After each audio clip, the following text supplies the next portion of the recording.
नमस्कार, मैं हूं वीर सिंह।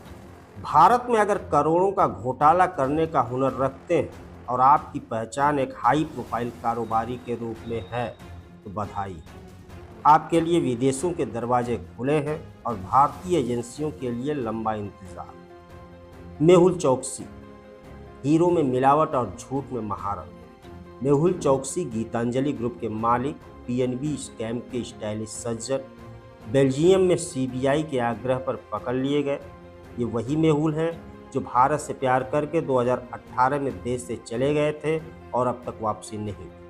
चौकसी और उनके भांजे नीरव मोदी पर आरोप है कि उन्होंने पीएनबी को लगभग 13,000 करोड़ का लव लेटर लिखा, जिसे बैंक ने धोखाधड़ी समझ ली। नीरव मोदी हीरे भी लिए, देश भी छोड़ दिया। नीरव मोदी, जिनका परिवार हीरे बेचता था, लेकिन वो खुद सपने बेचकर भाग गए। उन्हें 2019 में लंदन में एक बैंक ब्रांच से गिरफ्तार किया गया, क्योंकि नया खाता खोलने गए थे। शायद भूल गए थे कि पासपोर्ट पर अब मोस्ट वांटेड लिखा है। प्रत्यर्पण का केस अभी भी लंदन की अदालत में और भारत इंतजार में है, जैसे कोई मेट्रो में आखिरी ट्रेन का इंतजार करता है। Vijay Mallya, king of default.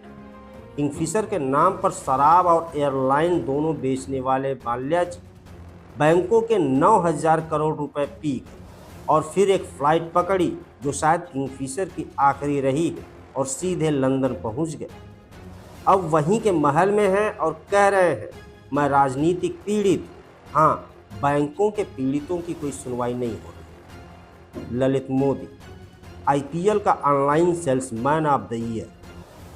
IPL के पूर्व बॉस ललित मोदी, जिनकी नीलामी स्किल इतनी खास थी कि उन्होंने टीवी राइट्स और इंटरनेट राइट्स ऐसे बांटे जैसे दिवाली में मिठाई बंटती, अब लंदन में है और हर बार जब भारत उन्हें वापस बुलाने की कोशिश करता है तो वो एक नया पासपोर्ट या स्वास्थ्य समस्या लेकर सामने आ जाते हैं। बीसीसीआई ने इन्हें बैन कर दिया, पर लंदन की गलियों में इनका आईपीएल स्पिरिट दौड़ रहा है।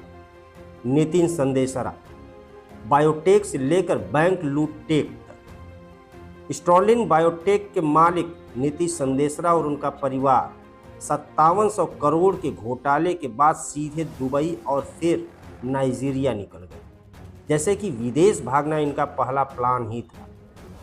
अब तो उन्होंने नाइजीरिया और अल्बानिया की नागरिकता भी ले ली, ताकि भारत की एजेंसियों को और ज़्यादा उलझाया जा सके। भाई साहब ने घोटाले को भी इंटरनेशनल बना दिया। इन कारोबारियों के लिए भारत एक स्टार्टअप हब था, जहां घोटाला शुरू करो, फिर पासपोर्ट पैक करो और विदेश टूर पर निकल जाओ।